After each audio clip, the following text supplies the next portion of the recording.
여러분 안녕하십니까, 진성호입니다. 자칭 문재인 정부의 성공을 빈다는 박지원 대한신당 의원. 박지원 의원도 이제 청와대 등을 돌리나 봅니다. 박지원 의원이 청와대 입 좀 닫아라 이렇게 말했습니다. 청와대 입 좀 닫아라 이렇게 말했습니다. 자, 지금 청와대가 백척간도에 서 있습니다. 이제 국민들은 청와대를 신뢰하지 않을 것 같습니다.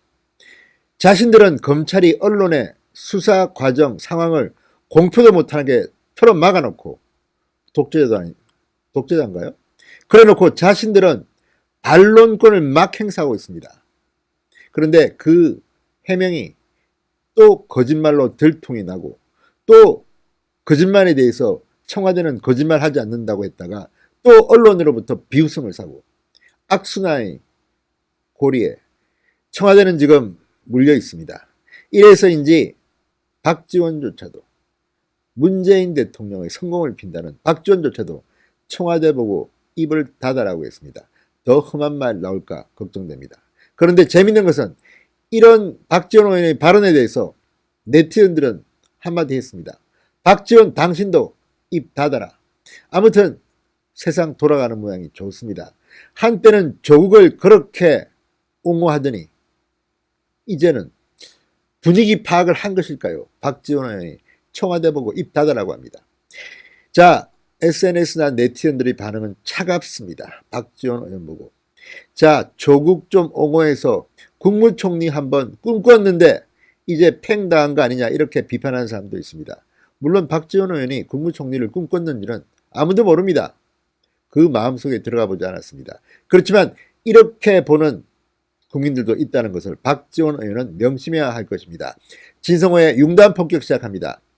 청와대의 공보 라인을 융단 폭격합니다. 방송에 앞서 아직 진성호 방송의 구독자가 아니신 분들은 붉은색 구독 버튼 꾹 눌러주시기 바랍니다. 자, 박지원 의원이 CBS 라디오 김현정의 뉴스쇼에 나와서 김기현 전 울산시장 논란과 관련해서 입을 열었습니다. 자, 청와대 브리핑에 대해서 말합니다. 청와대가 검찰 대변인도 당 대변인도 피의자 대변인도 아닌데 시시콜콜 이렇다 하다가 오히려 더 의혹을 증폭시키고 있다. 자, 그리고 제발 좀 이 정도에서 입을 닫았으면 좋겠다 이렇게 말했습니다. 지금 청와대는 민정수석실과 국민소통수석실 간에 의견 교환이나 소통이 별로 없는 것 같습니다. 지금 청와대의 고민정 대변인, 윤도한 국민소통 수석 공식적으로 발언한 게 있고, 또 언론에는 청와대 관계자라면서 발언들이 막 나옵니다. 그러니까 고민정 대변인 수준의 발언으로는 기자들의 관심을 끌기 힘들다고 판단했는지 관계자가 왜 이렇게 많이 나옵니까? 그런데 그 사람들이 각각 했던 말들이 지금 다 서로 사실과 다른 것으로 드러나고 있습니다. 심지어 청와대에 제보한 것으로 확인된 송병기 울산시 경제부시장 청와대 발표와 180도 다른 이야기로 청와대를 당혹스럽게 하고 있습니다. 여기에 문모 비서관, 문모 행정관, 전 행정관입니다. 검찰에 소환돼서 조사를 받고 나왔습니다. 오늘은 송병기 울산시 경제부시장이 또 불려가서 조사를 받았습니다. 압수수색도 당했습니다. 자, 이렇게 청와대가 당하는 이유가 뭐겠습니까? 청와대 해명 때문입니다. 그 해명에 나왔던 주인공들 다 지금 검찰에 불려가고 있습니다. 그만큼 청와대의 발표가 사실관계 확인이 덜 된 게 아닌가 하는 생각입니다. 자, 박 의원은 검찰 수사 중인 사안에 대해 청와대가 자체 조사를 했다면 내부의 대처 방안으로 참고하면 되는 것이지 몇 번씩 발표하고 또 그 내용도 보도를 보면 당사자들의 발표와도 다르다. 검찰에게는 피의 사실을 공표하지 말라고 하고 청와대는 다 발표하면 일부 야당에서 바라볼 때 검찰 수사에 가이드라인을 준다는 오해를 살 수 있다. 이렇게 말했습니다. 박지원 의원은 청와대 비서실장을 지낸 사람입니다. 청와대 내부 시스템을 잘 알고 있습니다. 지금 문재인 청와대가 하는 이 공보가 얼마나 엉터리인지를 뼈저리게 실감하고 있을 겁니다. 맞습니다. 지금 검찰이 수사하고 있는 것에 대해서 일일이 청와대가 나선 이유가 뭐겠습니까? 그만큼 지금 청와대는 초조한 겁니다. 다급한 겁니다. 조국 일가의 수사에 대해서 청와대는 공식적으로 말을 하지 않았습니다. 문재인 대통령도 엉뚱한 말만 했습니다. 조국 문제에 대해서는 입을 닫고 그냥 시스템이 어떠느니, 뭐 교육제도, 입시제도가 어떠느니, 국민이 분열돼서 어떠느니. 자, 이런 것을 보고 정말 국민들이 어떻게 판단할까요? 기가 막힙니다. 자, 이렇게 말하자 진행자 김현정 씨가 또 묻습니다. 청와대는 가짜뉴스가 너무 많아서 대응하는 것이라고 한다.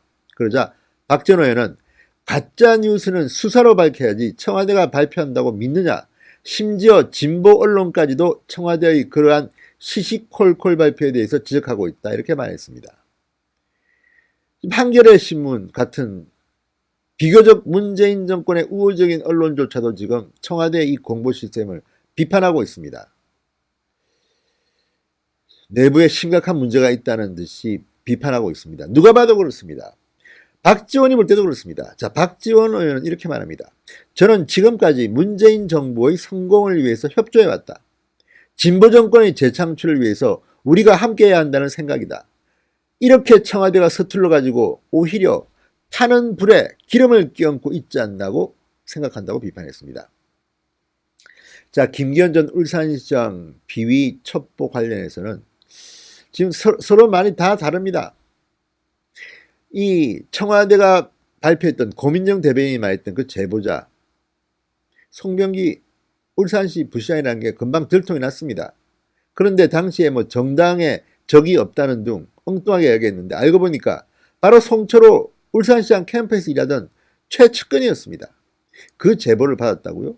그리고 이 송병기 부시장이 그동안 했던 전과들이 다 나옵니다. 레미콘 업자한테 일러가지고 청와대 제보해라. 자기도 제보하고 청와대에 레미콘 업자도 제보했습니다. 그 자기는 제보한 게 아니라 청와대 행정관이 물어보길래 답했다고 이야기했습니다. KBS와의 인터뷰에서는 청와대 행정관이 아니라 정부에서 물어봤다고 했습니다. 그 정부는 또 어디입니까? 횡설수설 말할 때마다 초점이 다르고 팩트가 틀립니다. 이런 청와대를 대한민국 국민들이 어떻게 믿겠습니까? 정부는 신뢰도가 생명입니다. 지금 하고 있는 청와대 해명이 더 의혹을 증폭시키고 있습니다.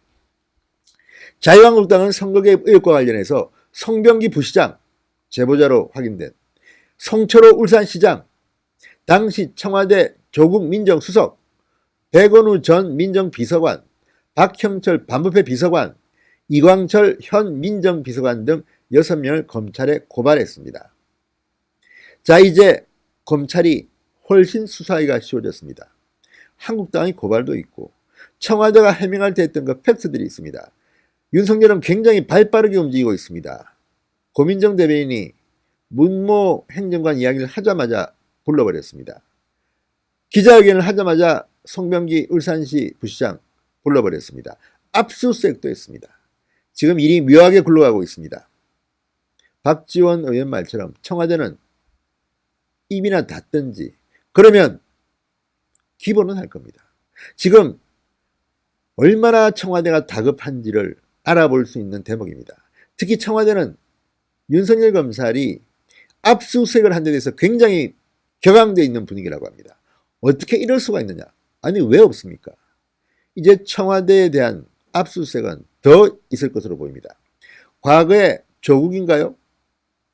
이 청와대 압수수색을 거부하는 것은 탄핵감이다 이런 말도 했습니다. 자, 지금 문재인 청와대 이제 부메랑으로 돌아오고 있습니다. 청와대에서 무슨 일이 벌어지고 있는지 이제 윤석열 검찰이 탈탈 털고 있습니다. 박지원 의원조차도 등을 돌리게 만든 청와대는 입 좀 닥치시기 바랍니다. 진성호의 융단 폭격이었습니다. 여러분 감사합니다.